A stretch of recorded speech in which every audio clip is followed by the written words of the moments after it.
Olá, meus irmãos, minhas irmãs, vocês todos que estão nos acompanhando, estão nos ouvindo, bom dia a todos. E que a graça, a misericórdia, a compaixão do nosso Senhor Jesus Cristo possa acompanhar cada um de vocês, a nós todos, em mais esse dia que nós estamos aqui, estamos vivos e estamos aqui na presença do Senhor. Nós somos da classe Boas Novas da Igreja Batista em Brás Cubas e nós estamos estudando a palavra de Deus nos Evangelhos. E hoje nós vamos continuar juntos estudando a palavra do nosso Deus. Então nós vamos continuar estudando no livro de Mateus, capítulo 26, dos versículos 31 em diante. E nós vamos ver se a gente já vai chegando no capítulo 27 também. Já estamos quase finalizando o estudo de Mateus, juntamente com Marcos e Lucas. João nós estaremos estudando mais à parte, tá bom? No domingo passado, foi dia 5, né? Nós estávamos vendo sobre a ceia. Antes Jesus ele comemorou a Páscoa, foi a última Páscoa que ele comemorou. E depois, logo em seguida, ele instituiu a ceia.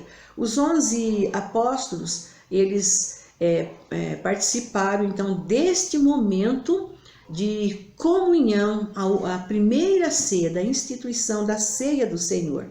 Nós falamos no domingo passado que Judas, ao terminar já no final da Páscoa, o traidor de Jesus, né? Ele saiu um pouquinho antes de começar a instituição da ceia. Ao terminar então esse momento em que Jesus instituiu a ceia ali juntamente com seus discípulos, eles cantaram um hino, como está escrito na palavra de Deus. Eles cantaram um hino e foram para o Monte das Oliveiras. Ali no Monte das Oliveiras tinha o jardim Getsêmani. Eles chegaram ali e tudo então começou a se cumprir conforme o mestre durante todo o seu ministério havia ensinado a eles. Começaram então os últimos momentos, os momentos mais terríveis na vida do mestre, momentos de violência, de fúria dos sacerdotes, dos escribas, dos anciãos.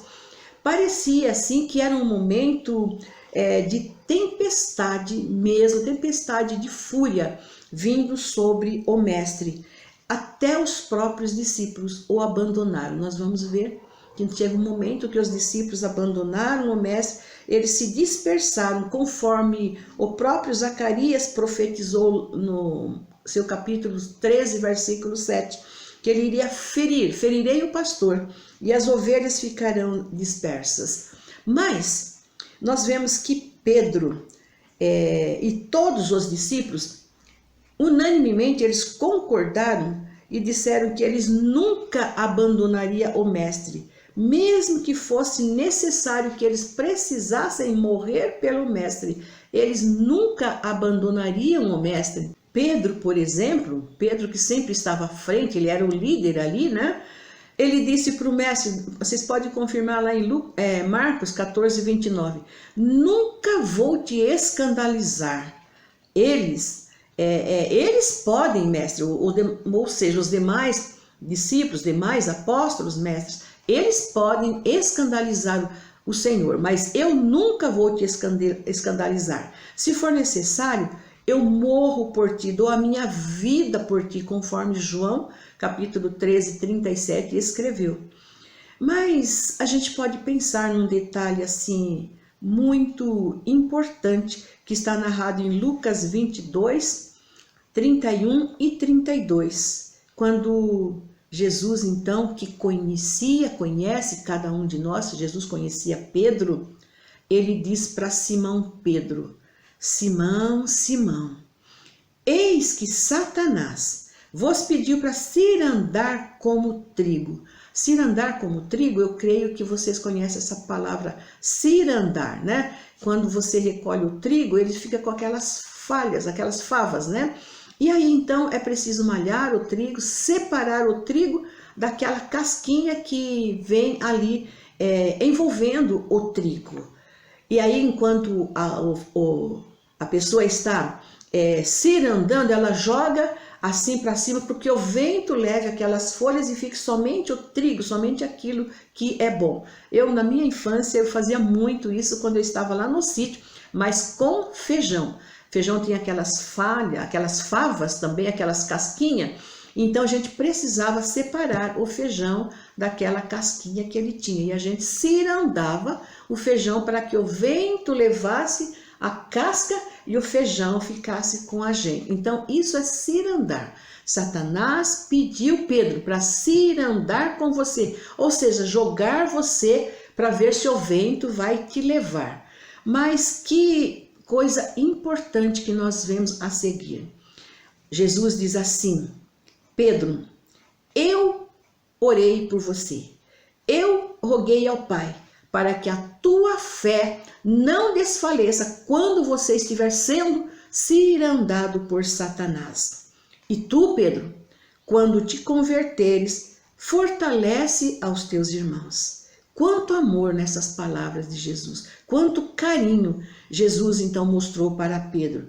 Palavras de ternuras, palavras de fortaleza para Pedro.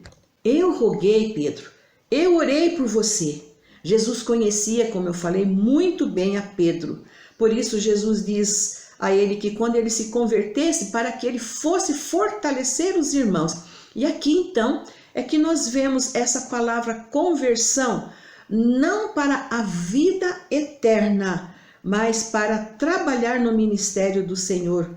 Converter-se para ser um canal de bênção no fortalecimento dos irmãos, é o que Jesus fala para Pedro.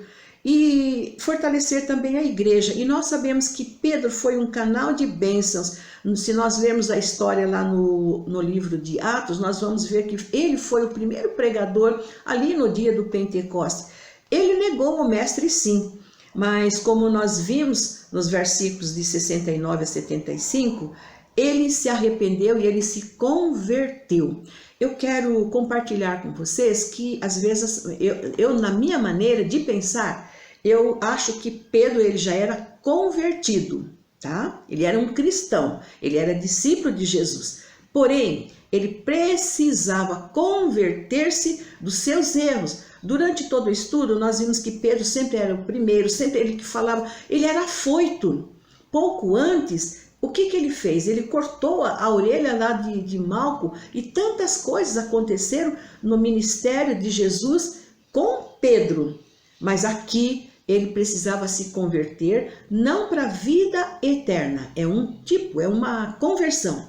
Ele precisava se converter das suas atitudes, dos seus erros, das coisas erradas que ele fazia. E nós, o cristão, precisa sempre se converter das coisas erradas que ele faz. Conversão, você sabe que é você voltar. Por exemplo, quando nós nos convertemos para a vida eterna, nós estamos seguindo em direção contrária a Jesus. Quando nós conhecemos Jesus e pela fé nós recebemos Jesus no nosso coração, nós fazemos um compromisso com Jesus. Então, nós estamos fazendo uma conversão. Nós deixamos de seguir o nosso caminho para nós seguirmos a Jesus Cristo, que é o caminho, a verdade e a vida. Porém, na nossa trajetória diária, nós vamos continuar errando, infelizmente. Nós vamos continuar pecando. É assim que a Bíblia nos ensina. Mas pecamos, então vamos converter, vamos deixar aquele caminho e seguir então o caminho verdadeiro que é Jesus Cristo. Na nossa vida nós estamos seguindo então outros atalhos, os atalhos que nós determinamos, mas nós temos Jesus como verdadeiro caminho. Aí então, quando nós nos arrependemos daquele erro, nós voltamos para o caminho certo, o caminho que é Jesus Cristo. Deixamos os atalhos e voltamos para Jesus Cristo. Essa era a conversão que Pedro precisava fazer, tanto que o texto nos ensina que é Jesus falando para ele, quando você se converter, Pedro, dessas coisas erradas que você faz, você vai ser uma bênção, você vai ajudar os irmãos, você vai fortalecer os irmãos. É por isso que Deus quer que nós nos convertamos cada momento, em cada erro que nós cometemos. Muito bem, vamos continuar então aqui nos versículos de 36 a 48. Jesus no Getsemane. Esse texto também está narrado em Marcos 14, Lucas 22 e João 18. Nós vemos que no final do capítulo, daqui desse versículo até o capítulo 27, nós veremos então esses momentos finais do rei aqui na terra. Nós veremos a traição do rei, a prisão do rei, o seu sofrimento, a sua morte na cruz, a sua ressurreição, o julgamento de Jesus. E então nós vamos ver todas essas histórias daqui para frente, tá bom? No Getsemane, Getsemane vocês sabem que é o lagar onde se espreme azeite, o fruto, para tirar o óleo. Esse jardim ele ficava na saída de Jerusalém, no sopé do Monte das Oliveiras. É um lugar que Jesus muitas vezes frequentou, Judas também conhecia esse lugar, e foi ali, no Getsemane, onde Jesus sempre ia para orar, que ele passou então os momentos maiores, os piores momentos da sua vida como ser humano aqui sobre a face da terra. Esse momento ocorreu na quinta-feira à noite, de quinta para sexta-feira. Jesus levou consigo para o interior do jardim Pedro sempre o primeiro, né? Pedro, Tiago e João. E ali com eles, vocês podem ler depois a história, nós não vamos ler, mas vocês podem ler depois a história. Jesus se desabafou com esses 3 amigos, esses 3 discípulos dele. Os outros, como vocês podem perceber, eles ficaram mais atrás. E Jesus entrou mais profundo do jardim ali com esses 3 discípulos, Pedro, Tiago e João. E Jesus orou, prostrado com o rosto em terra. Mas enquanto ele orava, ele pediu para os 3 amigos dele, que estavam ali junto com eles, para que eles permanecessem acordados, que eles vigiassem. Mas eles dormiram. A oração que Jesus fez ao Pai foi para que ele afastasse aquele momento da cruz. Mas o próprio Jesus sabia que ele veio aqui a este mundo para passar por tudo isso. Era o único meio que o Pai tinha, que o Pai desde a eternidade programou e fez, projetou para que isso acontecesse. E então era o único meio que Jesus tinha, que Deus tinha para perdoar o pecado da humanidade, seria a morte do seu Filho amado ali na cruz do Calvário. Era a vontade do Pai que tudo isso fosse cumprido, que o seu plano então fosse cumprido para que ele pudesse punir o pecado de toda a humanidade. Jesus, o seu santo Filho, morrendo na cruz do Calvário. Depois de Jesus passar por todas estas agonias, ele ordenou para os discípulos: olha, agora vocês podem dormir, agora é a hora de dormir. Basta, chega, já passei por tudo que eu tinha que passar, agora vocês podem dormir. Aí então Jesus ordenou para os discípulos que eles podiam dormir, porque Jesus sabia que o cansaço humano precisava ser saciado, através do sono, através do descanso. Ao sair então dali, ele se entregou na mão dos pecadores. Por exemplo, Judas, né? Judas chegou ali, Judas antes, ele planejou, ele conversou com os anciãos, com os principais sacerdotes, ele programou como ele faria para entregar Jesus ali. E então, terminado esse momento de oração, ele chegou ali com uma equipe de soldados, com espadas, com varapaus, como diz lá na Bíblia, né? Com porretes. Ele chegou então, todos eles armados ali, os soldados. Talvez eles pensassem que Jesus iria resistir à prisão, que Jesus iria se negar em ser preso, porque Jesus não tinha cometido nada de errado. Ou eles pensaram que talvez Jesus vai fugir. Porque nós compartilhamos que quando Jesus terminava de fazer um milagre, terminava de contar uma parábola, ele saía logo de mansinho e ia para outro lugar para continuar a sua missão, porque ainda não era chegada a sua hora. Mas neste momento Jesus, ele não fugiu, porque era chegada a hora dele passar por tudo isso. Muito pelo contrário. Jesus, ele sabia que Judas era o seu traidor, né? E então ele chamou o seu traidor de amigo Veja lá em Mateus 26, 50, está escrito: amigo, para que você veio aqui? O que você está fazendo aqui, meu amigo? Talvez isso para Judas, que o traía, foi assim uma palavra de consolo também. Porém, Judas, a gente conhece a história dele, depois nós vamos ver o que aconteceu com ele, que vocês, eu creio que vocês sabem, né? Para Jesus, então, foi tudo tranquilo, porque era a sua vontade, era a vontade do Pai. Jesus queria se entregar, e foi o que aconteceu, né? Porém, da parte dos discípulos que queriam defender Jesus, houve tumulto. Jesus estava tentando defender-se com as armas naturais, mas Pedro, por exemplo, naquele momento ali, ele cortou a orelha do servo do sumo sacerdote. Talvez Pedro até tivesse planejado dar ali naquele servo um golpe mortal, que aquele servo era o Malco, né?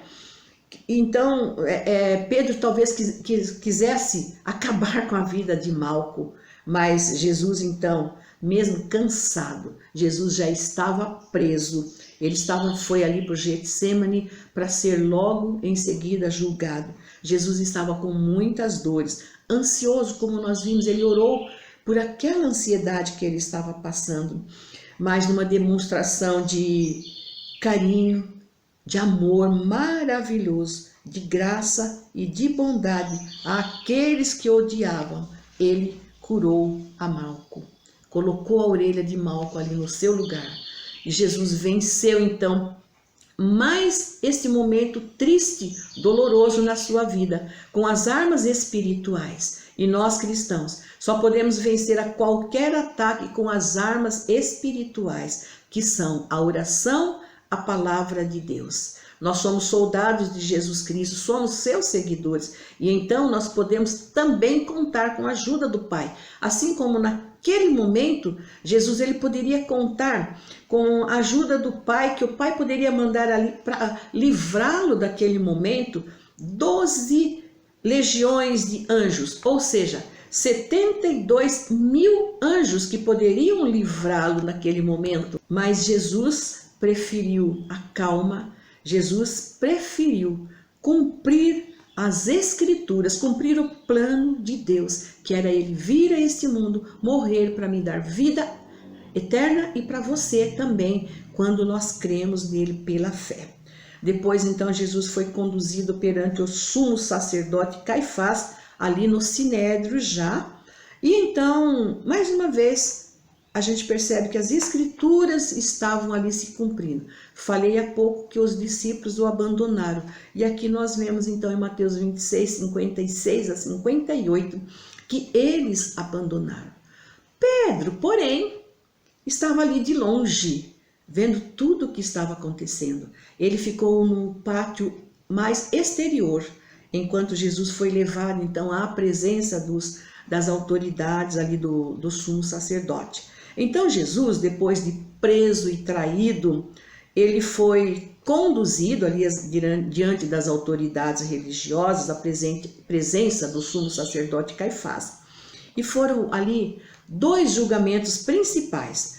Um julgamento foi o religioso, eles tinham que achar algum crime religioso em Jesus, e outro julgamento foi o julgamento civil, que seria perante as autoridades. Eles deveriam achar um crime político em Jesus.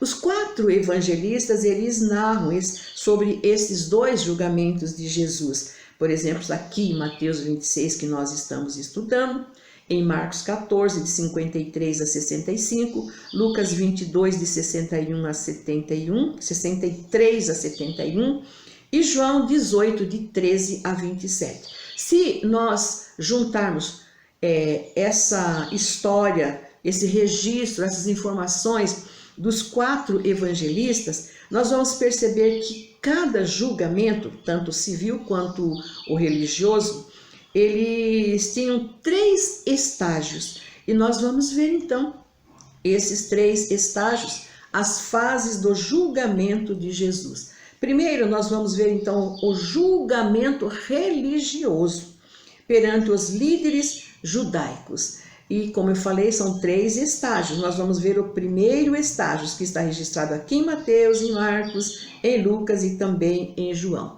Os evangelistas, eles são unânimes em afirmar que Jesus foi levado para o sinédrio perante Caifás, o sumo sacerdote. O sinédrio, vocês já creio que conhecem, já ouviram, que era a corte soberana dos judeus. O sinédrio era composto por 70 pessoas, 71 pessoas, mais 70 pessoas entre os fariseus, saduceus, escribas e anciãos, e mais um que presidia o sinédrio, que era o sumo sacerdote, num total de 71 pessoas. Hoje nós temos o Supremo Tribunal Federal aqui no Brasil, né? Eu não sei, eu não acompanho muito esta área, mas eu sei que ali existem então os deputados federais, os senadores, que estão ali para fazer as leis, para julgar e para comandar o Brasil nesta área. Naquela época era o sinédrio, que era composto então por essas 71 pessoas. Estas 71 pessoas, elas se descuidaram. Hoje eu acho que é mais ou menos parecido com aquela época, né? Esses 71 componentes do sinédrio, eles se descuidaram das regras para se livrarem mais rápido de Jesus. Então nós vamos ver algumas falhas, são várias falhas, mas algumas falhas que eles cometeram. Por exemplo, eles não deram oportunidade para que o réu apresentasse a sua defesa. Imediatamente prenderam Jesus e já levaram para o sinédrio. Jesus não teve oportunidade de apresentar a sua defesa. Porém, eu creio que se Jesus fosse apresentar a defesa dele, se ele fosse falar, a Bíblia diz que ele ficou calado, ele não falou nada. Só em alguns momentos que Jesus falou durante todo o tempo do seu julgamento. Talvez ele nem fosse realmente apresentar nenhuma defesa. Mas foi um erro do sinédrio, não dar oportunidade para ele, então, preparar a sua defesa. Uma outra coisa, era a véspera da Páscoa e eles encontraram-se naquela noite, à meia-noite, que não era costume dos judeus. O sinédrio não deveria se encontrar à noite para fazer esse julgamento. Eles estavam com muita pressa de condenar Jesus para a morte de crucificação. Então eles se reuniram à noite, na noite de Páscoa, na quinta-feira à noite, de quinta para sexta à noite. Outra coisa, eles subornaram testemunhas falsas para cometerem perjuro, ou seja, jurar falsamente, mentir. Outra coisa, a sentença para a morte não poderia ser dada à noite. E eles estavam reunidos à noite. Mais à frente nós vamos ver que eles fizeram reparo nessa sessão em que estavam ali julgando Jesus. Então, a sentença foi dada à noite, mas não poderia ser dada à noite. Assim, as autoridades judaicas quebraram todo o protocolo das suas próprias regras, tentando se livrar o mais rápido de Jesus, tentando, então, dar a sentença rápido para matarem Jesus, para acabarem com a vida de Jesus. Veja que situação o nosso mestre passou. Então, nesse primeiro julgamento, eles também queriam provar que Jesus era culpado da lei dos judeus por crimes religiosos. É o que nós veremos. Por exemplo, eles acusaram Jesus de crime de blasfêmia e por isso Jesus era réu de morte, pois na lei dos judeus, lá no Velho Testamento, a pena para o crime de blasfêmia era a morte. Jesus permaneceu em silêncio o tempo todo, como está escrito no versículo 23. Só falou quando o sacerdote perguntou se ele era o Cristo, então Jesus não iria negar. E então Jesus afirmou ao sumo sacerdote e acrescentou: em breve vocês verão o Filho do Homem assentado na direita do poder. Hoje vocês me veem aqui com um corpo humano, mas vocês me verão com o corpo glorificado. Essa foi então a blasfêmia que eles acusaram Jesus a blasfêmia. Foi uma acusação que eles fizeram, foi um crime que eles acharam contra Jesus. Uma outra coisa que eles acharam, outro crime, está no versículo 60 e 61. As falsas testemunhas acusaram dizendo que Jesus disse que destruiria o templo em 3 dias. De fato, nós encontramos isso na Bíblia. Se ele quisesse, ele destruiria o templo em 3 dias. Mas quando Jesus disse isso, ele não estava falando do templo de Jerusalém. Ele estava falando do seu próprio templo, do seu próprio corpo, que iria morrer, ser sepultado, ficar na sepultura 3 dias, mas ao 3º dia ele ressuscitaria. Ele não falou do templo de Jerusalém, mas ele falou do seu templo, do templo espiritual, que era a própria vida dele. Então, esse foi o primeiro estágio do julgamento de Jesus. Foram os crimes que eles acusaram Jesus. Agora nós vamos ver o segundo estágio do julgamento de Jesus. Agora, esse é um julgamento civil também ali no Sinédrio. Os judeus estavam sob o poder de Roma nesta ocasião e não tinham autoridade para condenar nenhum prisioneiro à morte. Precisavam achar crimes políticos. Nós falamos dos crimes religiosos. Agora eles precisavam achar crime político em Jesus. E então, eles tentaram, os anciãos, os sacerdotes, provar que Jesus era inimigo de César. Isso foi um julgamento civil. Mas como achar no rei Jesus, no mestre impecável, um crime civil ou um crime político? Então, o que eles fizeram? Eles começaram a insultar a Jesus. Vocês podem ler lá que os soldados, a multidão, cuspiam em Jesus, deram bofetadas em Jesus, deram socos nele, puseram uma venda nos seus olhos e batiam nele, e ele tinha que dizer então quem havia batido nele. Provocaram Jesus em todos os modos. Foi uma cena chocante, horrível e dolorosa para Jesus, mas ele suportou tudo por causa de mim e por causa de você, pecadores. Somos pecadores. O procedimento desse julgamento não foi contra o sistema judaico, mas sim agressivo, doloroso, mas Jesus venceu a mais essa batalha. Aí nós vamos para o terceiro estágio. Entre o segundo e o terceiro estágio, nós encontramos a história de Pedro negando o mestre. Essa história está registrada em Mateus 26, de 69 a 75. Também está registrada em Marcos 14, 66 a 72. Lucas 18, 54 a 62. E João 18, de 15 a 27. Os 4 evangelistas registram essa história de Pedro negando a Jesus.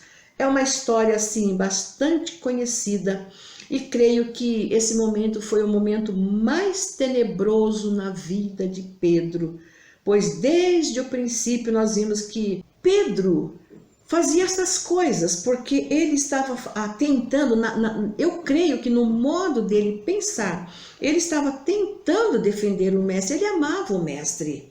Como nós vimos um pouco antes, né, o momento dele em que ele decepou a orelha ali de Malco, e agora o amigo do mestre, o companheiro do mestre, o que sempre estava à frente defendendo o mestre, ele nega o mestre diante de várias pessoas. Então eu creio que foi um momento muito doloroso para Pedro. Às vezes acontecem situações idênticas conosco, nós negamos o mestre, não precisamos falar, não, eu não conheço, mas às vezes com a nossa atitude, nós negamos o mestre e depois nós sofremos por aquela negação que nós fizemos. Então Pedro negou o mestre primeiramente diante de uma criada, depois diante de uma outra criada, que também o acusou dizendo que ele tinha estado com Jesus de Nazaré. Pela terceira vez, Pedro aproxima-se de várias pessoas ali. Pedro estava ali junto, aquentando-se com a população. Era talvez frio, e eles estavam ali em volta da fogueira se aquentando. E aí todo mundo que estava ali olhou para Pedro e falou: olha, esse aqui verdadeiramente é um deles, porque seu modo de falar o denuncia. Falaram que ele era de Nazaré também. Então, Pedro, as 3 vezes que ele negou Jesus, vigorosa e imediatamente, ele chegou até jurar que ele não conhecia Jesus. Não conheço tal homem, aquele que era o seu amigo. Como você não conhece? O seu mestre, Pedro não conhecia? Então, nós vemos que Pedro não só negou ao mestre, mas que ele também mentiu para o mestre. Então, o galo cantou. Esse galo aqui não é o galo que a gente faz na testa quando criança, e a gente cai, batia a cabeça, fazia o galo já imediatamente, mas é o galo, a natureza, falando com Pedro. E Pedro então se lembrou do que ele havia falado. Acho que foi um momento muito triste, muito terrível na vida de Pedro. Ao canto daquele galo, o coração de Pedro disparou. Lucas 22, 61 a 62 escreveu que naquele momento que o galo cantou, Jesus olhou para Pedro. E esse olhar de Jesus para Pedro nos ensina muitas coisas. Os nossos erros. Jesus, ele está observando as nossas falhas e os nossos erros. Não para lançar em rosto o que nós estamos fazendo, mas perdoar os nossos erros e as nossas falhas. O olhar de Jesus para Pedro fez com que então Pedro se convertesse, se arrependesse daquele momento. Lembra que nós falamos o arrependimento?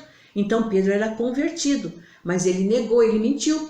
Agora então, aquele olhar de Jesus fez com que ele se arrependesse do seu pecado, de mentira e de negar o mestre. Aí então ele chorou amargamente pelos seus pecados, por ter negado o mestre. Ele disse: eu não conheço, eu não sei quem que é esse homem que vocês estão falando. Que negação terrível. Mas ele chorou amargamente, arrependido, e voltou-se para o mestre. Nós conhecemos a história dele. Como lição para nós hoje, devemos nos humilhar diante de Deus e depender somente dele, porque se nós dependermos de nós, das nossas forças, nós podemos cair no erro de negar o mestre com as nossas atitudes, com as nossas ações. Por nós mesmos nós não podemos confiar, nós podemos mentir, né? Nós somos então, não podemos ser autossuficientes, mas precisamos depender de Deus para nós continuarmos a viver aqui sobre a face da terra. Tudo vem de Deus, a nossa força vem de Deus. Muito bem, agora nós vamos para o capítulo 27, e nesse capítulo é a continuação do julgamento de Jesus, né? Nós falamos então sobre o primeiro e o segundo estágio. Aqui nós vamos ver então o terceiro estágio do julgamento religioso realizado ali perante o Sinédrio. Isso já foi na madrugada. Nós vimos na quinta-feira, a noitinha de quinta para sexta, e agora já na madrugada de sexta-feira eles se reuniram, o Sinédrio se reuniu, convocou então uma reunião logo pela manhã, porque, como nós falamos, o processo de julgamento de Jesus lá atrás foi totalmente ilegal. Então eles quiseram rever aquele processo, e aí então eles se reuniram ali, os líderes religiosos, para continuarem vendo sobre esse processo de julgamento de Jesus. Agora, nesse momento, Jesus foi amarrado e foi levado perante Pilatos, o governador. Ali diante de Pilatos, diante da corte judaica, no Sinédrio, começa então esse outro terceiro estágio desse julgamento, e eles acusam Jesus por 3 crimes também nesse julgamento civil.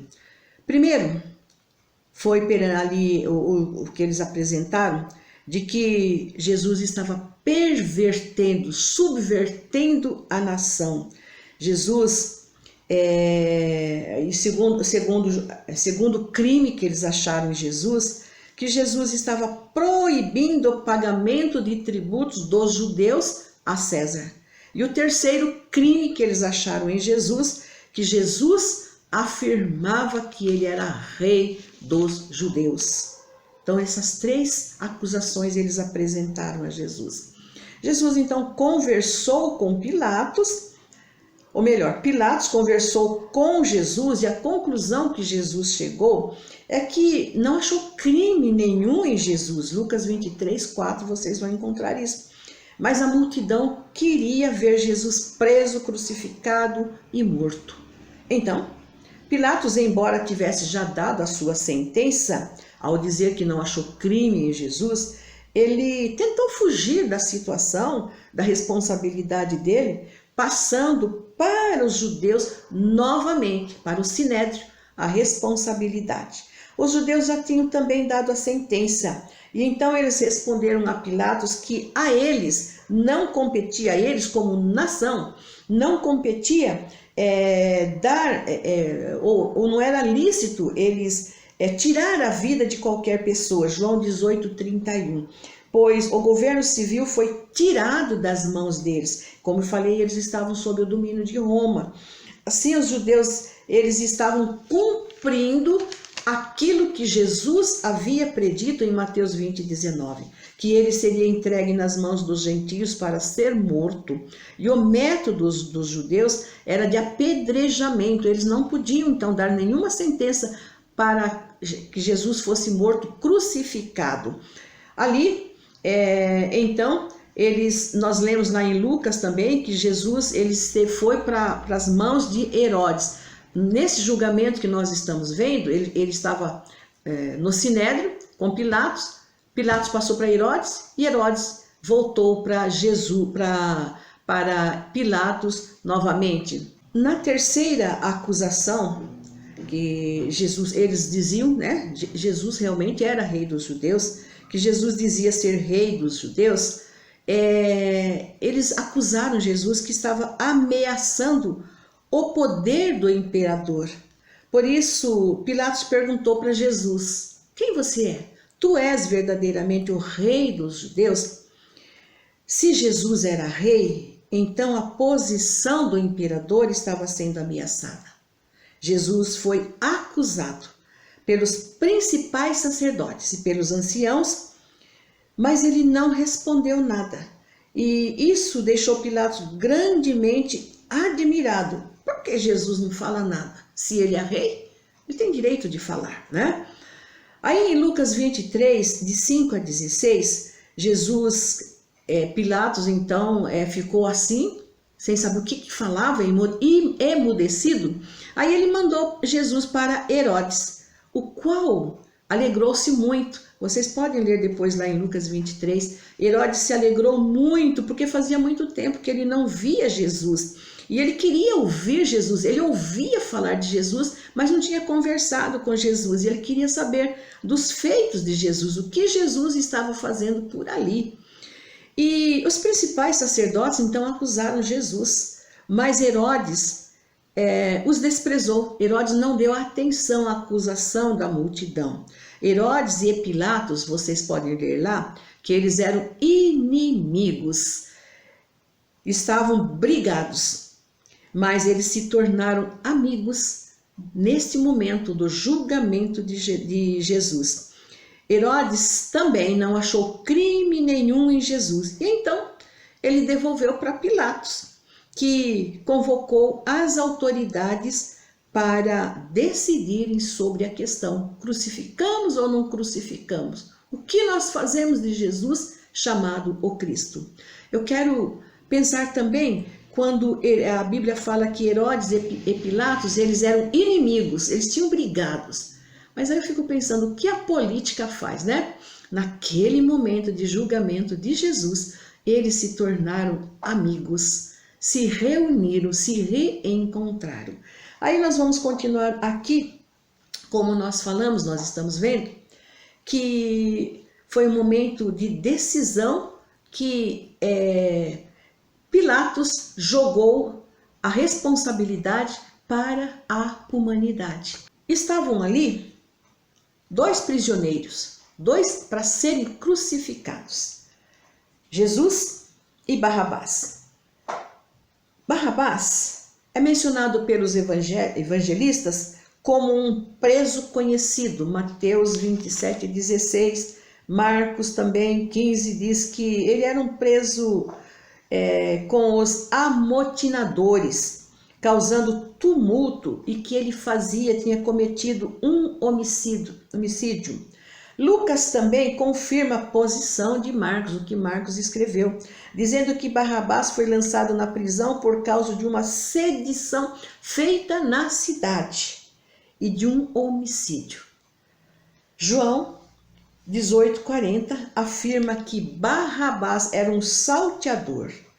Barrabás, portanto, era um criminoso, era um preso, um judeu, ele também era judeu, culpado por diversos crimes. Jesus era judeu também, mas ele não cometeu crime algum. Pilatos e Herodes falaram isso. A ficha de Jesus era uma ficha limpa. Era costume dos governadores romanos soltar um preso judeu por ocasião da Páscoa. E estavam ali então esses dois prisioneiros, Barrabás e Jesus. Como eu disse, a ficha de Jesus estava limpinha, eu acho que não tinha nem 5 centímetros, né? Às vezes a gente ouve aí os nossos juízes, os nossos promotores, eles falam ali que a ficha de fulano tinha não sei quantos metros. Quem sabe a ficha de Barrabás, né? Tinha aí 10 metros de comprimento, não sei.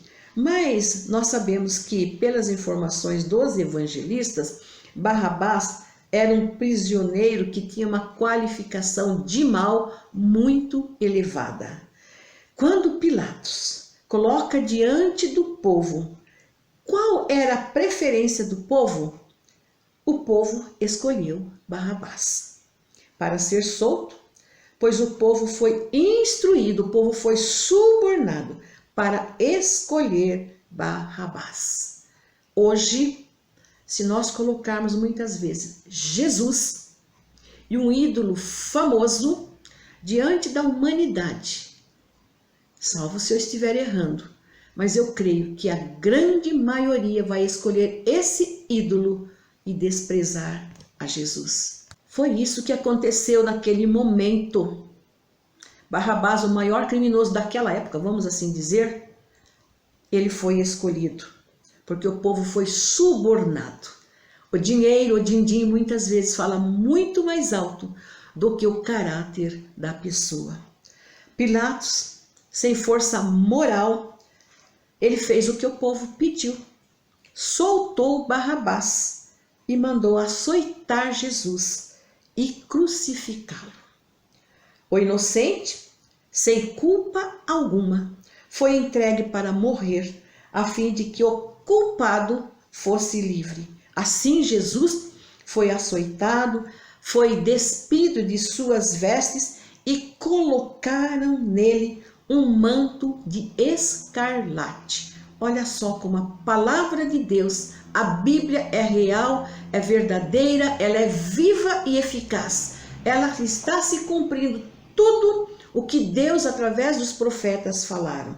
E esta história do escarlate, se você for ler lá em Isaías, capítulo 1, versículo 18, você vai perceber que o escarlate ali, ele está associado com o pecado. Assim, aquele manto que foi tirado então, que foi colocado ali sobre Jesus, tiraram as vestes de Jesus e colocaram esse manto de escarlate na veste de Jesus, representa que os nossos pecados, o meu pecado, o seu pecado, foi colocado nos ombros de Jesus e ele carregou sobre si todo o pecado da humanidade.